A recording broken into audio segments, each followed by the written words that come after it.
Well, hello again. It's me, Paul, and I'm here to solve this physics problem here. Here we've got, we're going to talk about the induced current in an expanding conducting loop in a magnetic field. And I'd like to give a shout out to Ryan. He's one of my tutoring clients, and he brought this problem to me, and so now I'm bringing it to you as well. So let's take a look. The problem stated, we have a circular loop, so I drew the circular loop here kind of at an angle, right, so we can see it. Is placed at in a constant magnetic field where B is equal to 0.1 Teslas, where the angle between the magnetic field and the area vector of the loop is 0. In other words, here's my loop and the area of this, everything's perpendicular. Well, the magnetic field lines are perpendicular to the surface of the loop. Which means, and remember, the area vector of a loop, here's this, and here's our area vector. So the magnitude of this area vector is just the area of that circle, and the direction is how it's oriented. And what they're telling us here, and the area vector is 0. They're just telling us that everything's perpendicular, ironically enough. All right, so the loop's radius now is expanding with time by the equation R equals time divided by the square root of pi. If the resistance of the loop is 0.1 ohms, what is the current in the loop as a function of time? And then is the current moving clockwise or counterclockwise? And via this drawing, relative to this drawing, I should say. Is it going this way or is it going this way? Now, in order to solve this problem, you need to know the following concepts.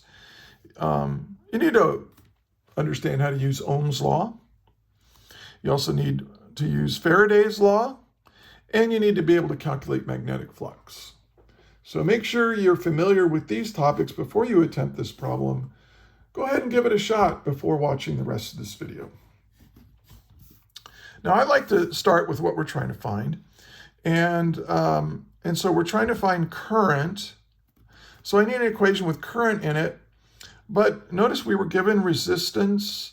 And we know that changing magnetic flux in a conducting loop, that creates that creates a voltage, and it induces a voltage in that loop, or an induced EMF, as they say. So, so I'm going to start off. So I get the voltage, I know the resistance, and I'm looking for the current. Well, that tells me I should probably give Ohm's law a try. So here's the induced voltage in the loop, and that's going to be equal to the current in the loop times resistance. Now, one thing about this, so I know I can solve this for the current. But remember that both resistance is constant, but the current is going to be a function of time. And so the induced voltage needs to be a function of time.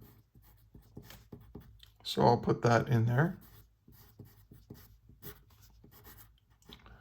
Okay, now I know what R is, but I don't know what the induced voltage is. And I'm going to need to use that in order to figure out what the induced current is. So this is where we're going to use Faraday's law. You see, if you imagine this circle that I've drawn here, if you imagine it, and its radius is growing at a steady rate, right? So that means the area is growing at a steady rate, which means that the magnetic flux contained by that is increasing. And so we're going to, Faraday's law tells us that will induce a voltage in the loop. So what is that induced voltage? It's equal to this equation, describes it. This is Faraday's law. And we'll worry about this negative sign later. N is the number of loops. Like if I took a wire and went, made a winding out of it. But here there's only one loop, so N equals 1, so we don't need to worry about it. And so I can figure out what this current is, what this voltage is, if I can take that derivative there. All right, so let's Well, what do we know about magnetic flux? We know magnetic flux is equal to B, the magnetic field, times the area of the loop times the cosine of the angle between the magnetic field vector and the area vector. Now we know that that angle is 0. It was given to be 0. And the cosine of 0 is 1. So we don't need to worry about cosine. So, and we know what B is, right? B is given to be 0.1 Teslas, which means we need to figure out what the area is. Now area, so let's just continue this. This is B times area. Now area is pi, it's a circle, right? Pi r squared, pi times r squared. But r is a function of time. This is a kind of a weird invention. I don't know how you would make one of these and keep the resistant constant, but you know, textbook problem. The radius is expanding with time. So there's our function of time. So let's get that figured out. This is B times pi. Now what is R? 1 over the square root of pi meters per second times time. And we're going to square all that. And that's equal to B times pi times 1 over pi. And then we have a meter squared per second squared. We're going to have time squared in there. And then combined with that Teslas, this is all going to lead to Webers, which is the unit for, is it Webers or Weavers? I've never known. Times time squared. Now this is kind of sweet because the pi cancels. And so this is equal to B t squared. And there's some units in there that I'm neglecting. So now I can figure out what this is. Negative B, and then we want d dt of B times t squared. So we're going to take the time derivative of that. So this is going to be 2 times B times t, right? And that's, you know, just taking the derivative of t squared is 2 times t, and then we're multiplied by b. Okay, so now we got the, now we know what the voltage is. And notice that the voltage is increasing as time increases.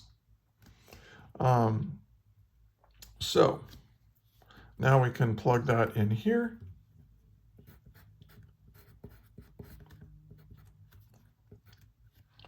Let's see, 2b times t divided by r. Now I can plug in my values. This is 2, and then b is 0.10 Teslas, and this is all times time, divided by the radius, which they gave us 0.10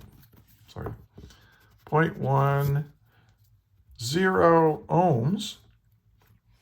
And I don't want to get bogged down by units, so I'm just going to get to the answer here. And so 0.1 this goes away, and this is going to be negative 2. Now this is going to be in it's going to be amps per second times time. So there's my answer. The current is equal. Now what does this negative mean? I don't really need to include that negative if I'm going to say clockwise or counterclockwise.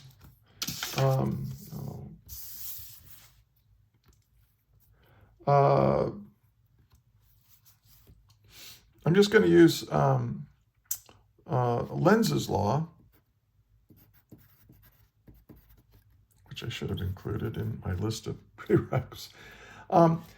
As as the circle expands, we're gaining more and more flux in an upward direction, which means the induced voltage is going to create a current that's going to create a magnetic field that's going to oppose that rate of change.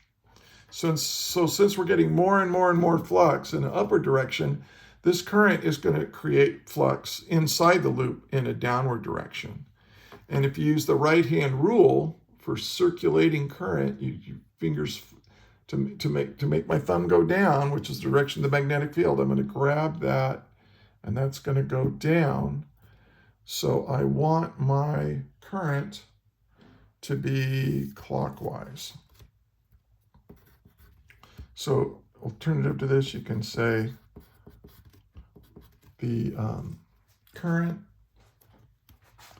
is 2 amps per second times time, and it's in a clockwise direction on my drawing. So if you want to draw that, you can always go like that and show that it's clockwise. That's always a good thing to do if you're taking a test or something. Draw a picture of it right there with your answers so the grader can see that you know what you're doing. Oh, it was a little rough, but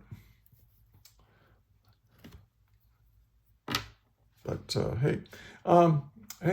Get in touch with me if you need a physics tutor. And I am your physics pal. This is Paul, and for now, that is all.